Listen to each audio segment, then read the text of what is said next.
good morning. It is actually quite early today. It's around about 7 a.m.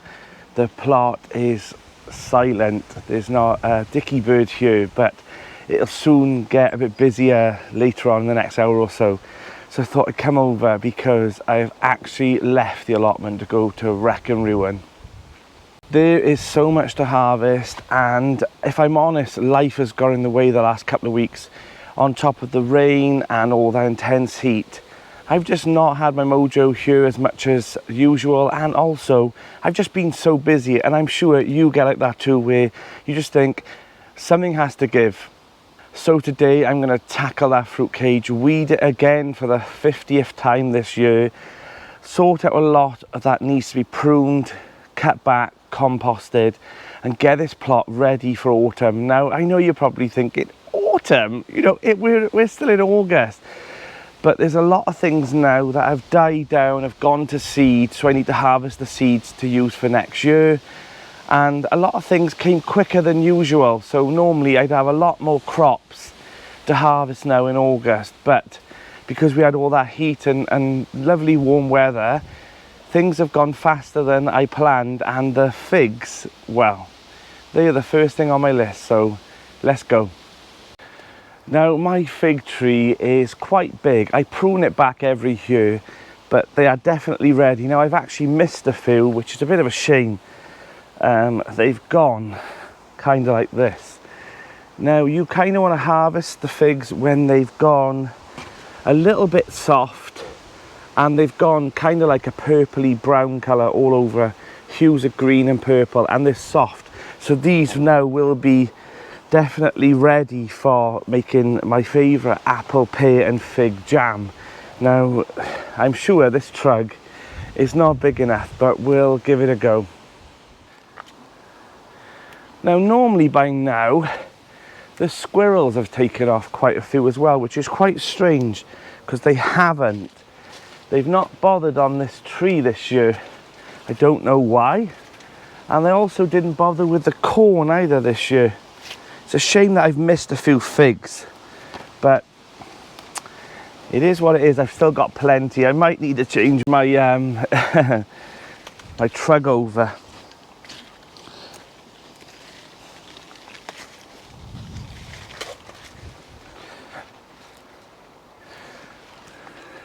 Yep. We got nowhere to be, just a slow dance with the summer heat. The world outside can't wait a few, 'cause right now we got nothing else to do. The sun is peeking through the cotton white blinds, your hands still tangled up in mine. Feet on the wall, your head on me, floating easy. We got nowhere to be, got nowhere to be. I think that is all of them. Now so far there's still another 50 odd on there that are ripening, so maybe I'll get them in a couple of weeks time. But look at that huge trug of figs. Now this is the biggest harvest I've had. By giving it a good prune last year, it's come back thick and strong, and yeah, another great harvest for the garden.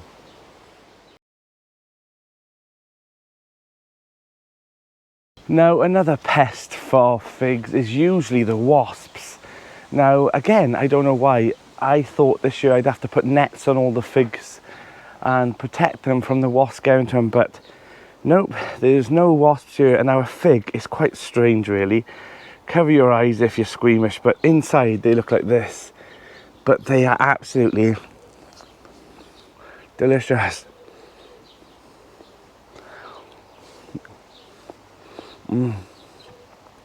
Now I've made a little bit of a boo-boo with the shade, the shading that I did. So if you haven't seen that video, go take a look at that. But it's shading the solar panel to you know, power the irrigation. So I'm going to have to look at that and think about moving the solar panel, or, you know, removing the shade. I mean, it's not that hot now.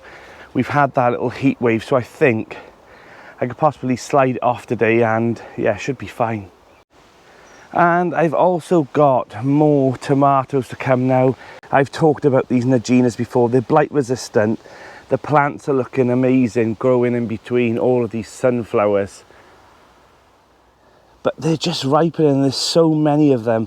Now I've had a little bit of issue over here with the crimson crush on the lower branches. I don't know if it was rodents, but it doesn't look like rodents. I think it's more might be ants or slugs, because there's a few nibbles. Now this bed was where all the garlic was in, and then after that then the zabroon shallots. So as you can see, the weeds are coming up, they're flowering. You don't want them to go to seed. So I'm going to weed through this bed today and prepare it for autumn and winter by just putting some cardboard over and weighting it down and just keeping that bed all nice and snug and ready for planting next year.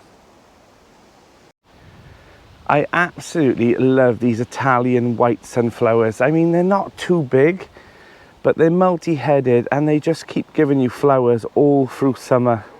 And the same over here. I mean, I like these multi-headed sunflowers more than just a single sunflower, to be honest, because they just dazzle the garden. You know, there's just so many of them, and you know, they'll go to seed, but they'll still carry on producing flowers. Unlike this mammoth sunflower now, I'm not even joking you, this is now at about, oh God, 13 foot high. It is right in the sky now. I mean, it is huge, and still no sunflower head yet, which is promising. It just means it'll just keep growing. So we've not had really bad wind, so it's just growing and growing. But thank you so much for everyone who gave me suggestions of what happened to the sunflowers here, and we dug down, and a lot of you concluded that it might be this fennel here. Now it's a lesson learned for me that a lot of things don't like fennel, so I'm going to take the fennel out today anyway, because I don't want it to disturb all the zinnias that are still producing flowers and the sunflowers on this one end. But yeah, another lesson learned.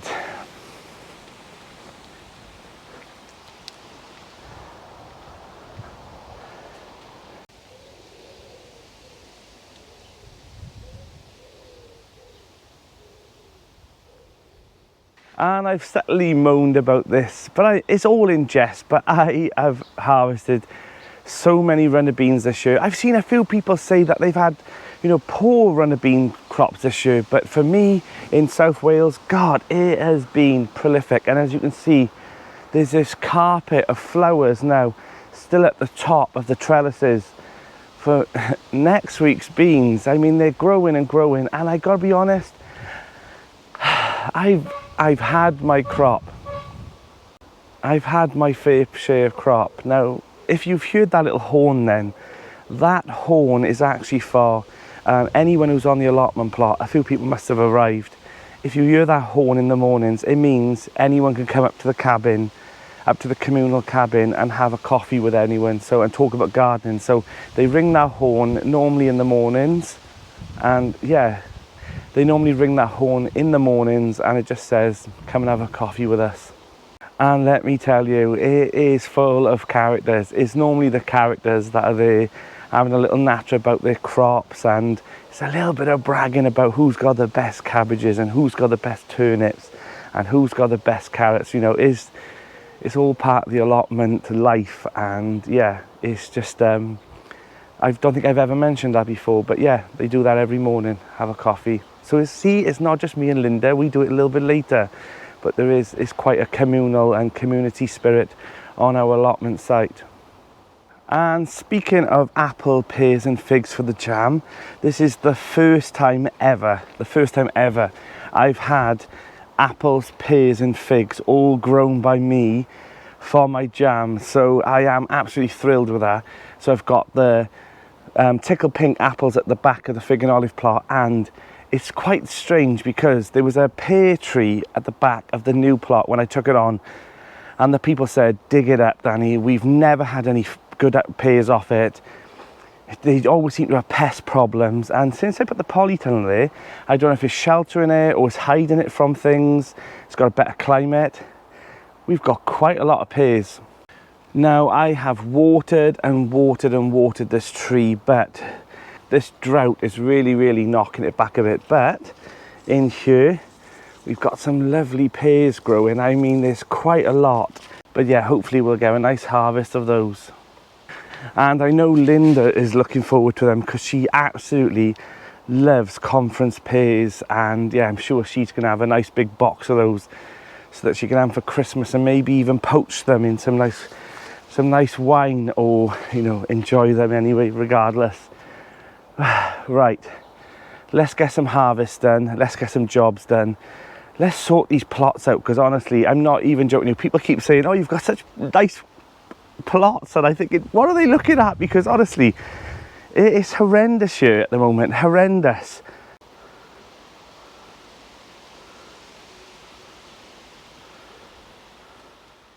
And most of it is just looking tattered because it's all old seed heads.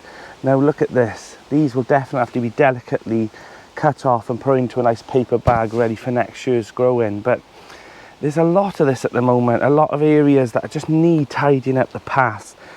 And I've always been transparent that the allotment is always a work in progress. Today I am going to hack through all of this, and at the end of this video, I promise you, this allotment will look ship shape. I've got a list. I'm gonna get most of it all cleared out, composted, and you'll be shocked how quick and easy it takes just to clear some beds, you know, hoe the paths down, get some of the weeds done, and yeah, nature will always fight you back, I promise. But let me show you the tickle pink. They are, I would say, ready now, maybe even a few more weeks, but the tickle pink apples, honestly, I'm so excited for these. There's quite a few on you now, and you just see them dazzling through this tree like little gems. But yeah, I can't wait. The pumpkins are going crazy now, and as you can see, there is a jappy little under there, so that's looking great. They're just romping all over these. They're not climbing up these canes like I hoped it. That's my error again. I mean, I could twist it up a little bit, but they're doing okay in this area. I mean, they are taking over some of the paths, but I'm not really using this area at the moment. And as you can see in the corner here, the Northern Lights leeks ready for winter. Again, I'm weeding this bed quite a lot this year. For some reason, this bed has become a weed factory, and I mean, I keep weeding and weeding it, but it's doing all right. It's doing okay. I'm not too worried about it, but it won't be long before I'll need to net this. So I might do that today as well, because we'll get into Allium Leaf Miner Season 2 in September, you know, August, September time. So it's better to do it now in middle of August rather than risking it. We've got a rogue broccoli here. Now, I thought I'd collected them all, but I'm going to take all this out again today. It's done its thing now. There was a few side shoots and I've been taking those, but this one has come here, and I mean, I've just caught it before it goes to flower. So this will definitely be on the plate for tea tonight.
Now, one thing, if you haven't done it already, is to make sure you harvest your sweet pea seeds, because I'll tell you now, they are so expensive to buy every year, and it's best to harvest the pods when they're quite papery.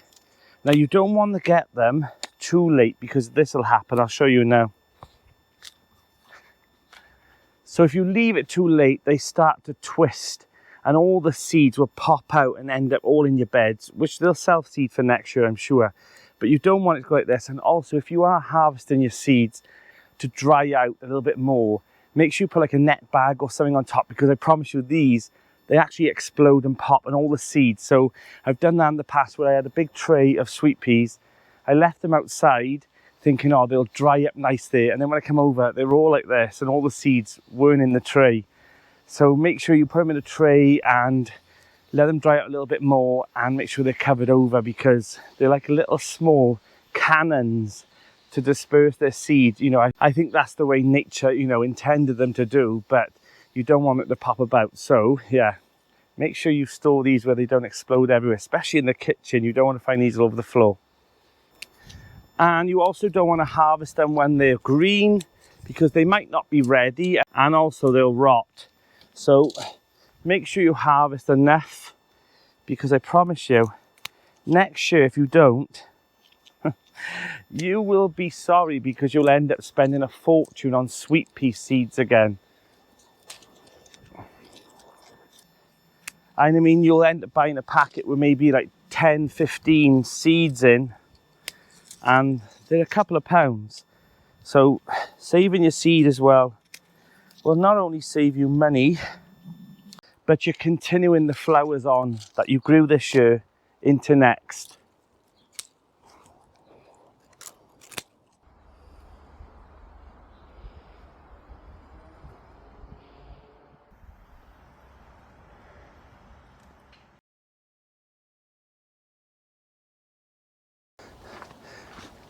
Now I've just popped back to the car to grab some mushroom crates.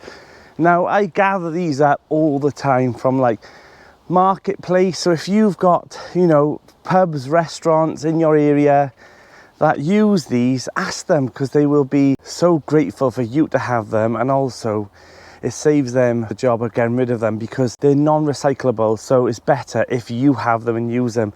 Now these are perfect for storing things in, like your tools, bits and bobs in your shed, and even harvest. Now I use these all the time to create a little harvest bundle for friends and family. It means they don't have to give it me back, so I'm not stressing about a truck going missing, and they get a nice little parcel as well. But yeah, keep an eye out on them, because I get so many. I've just given a few to Cheryl now on her plot, and she was really grateful for them as well, because yeah, they're so handy to keep. So yeah, check out your marketplace for these. They're free usually.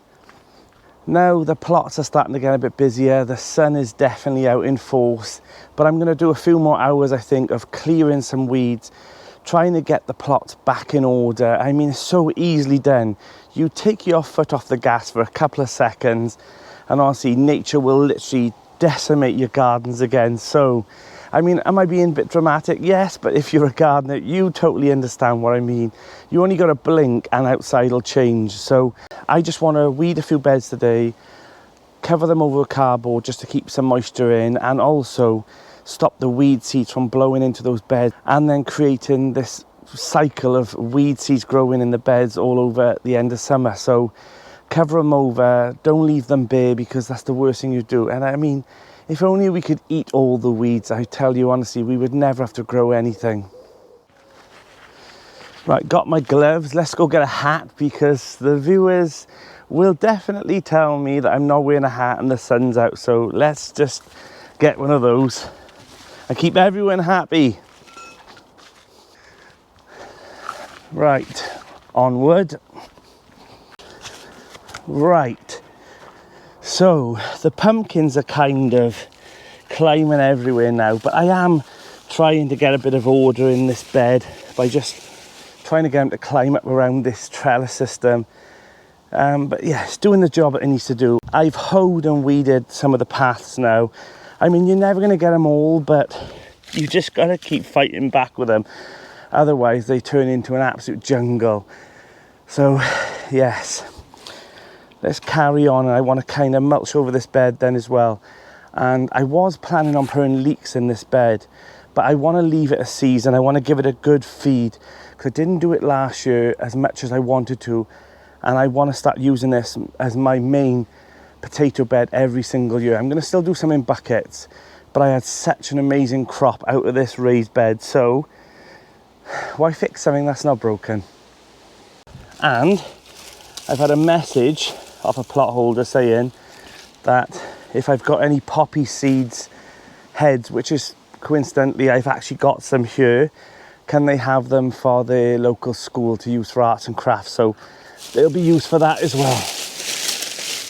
Now most of this I'm not going to put in the compost heap. There are seed heads in here, there's bits of bindweed, and there's also that coltsfoot that might reroot in the compost heap. So I'm going to pick all this up and then bag it all up and, yes, let it rot down, and then I'll take it to the local tip.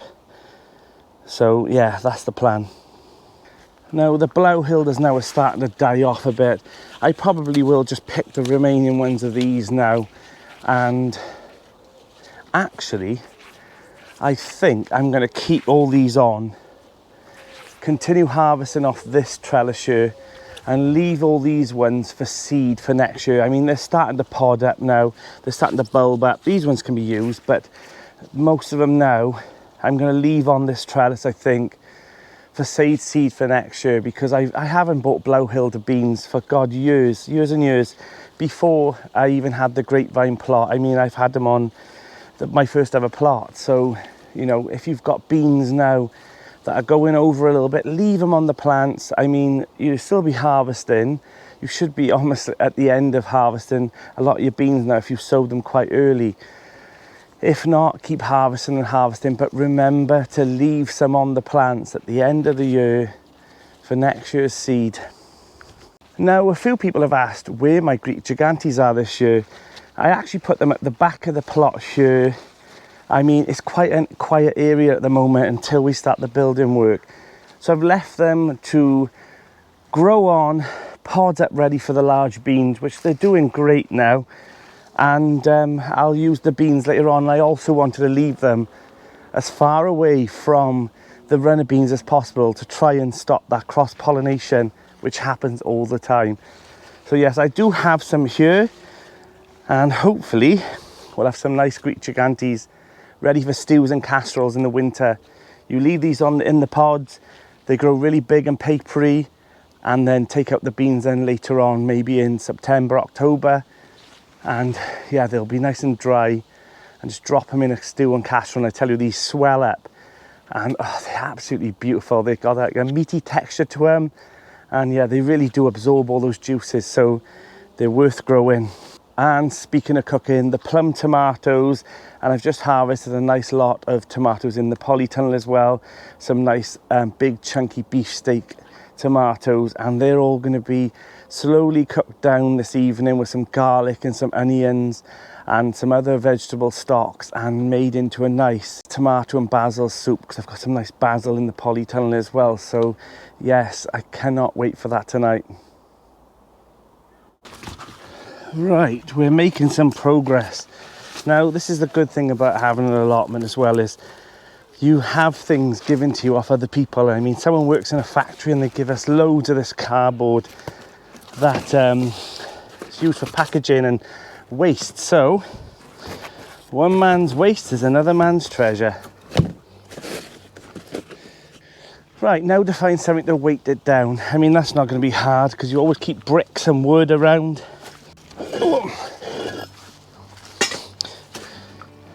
And again, another plot holder was leaving, and they had a pile of these blocks on their plot, and I thought, I'll have those.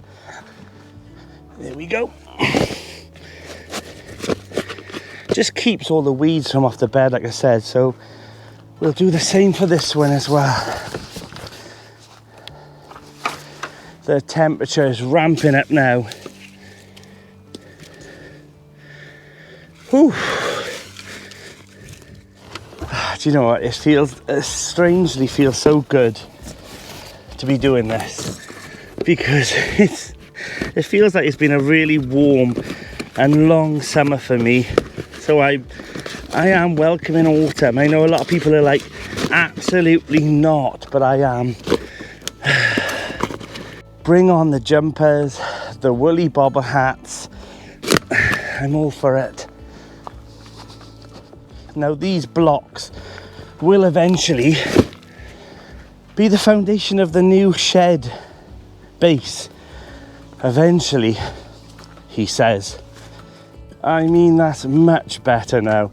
It's already starting to die down a bit here, continue growing here with pumpkins and beans and leeks for winter, and having the beds prepared now ready for spring. So another job ticked off. I think I'm going to remove these remaining pixie cabbages now. They're being munched a bit, and I've had a good crop of these. I really have, and I'll definitely be sowing them again next year. But these remaining ones, before the caterpillars get in and munch them all, I'm going to chop up and put in the freezer.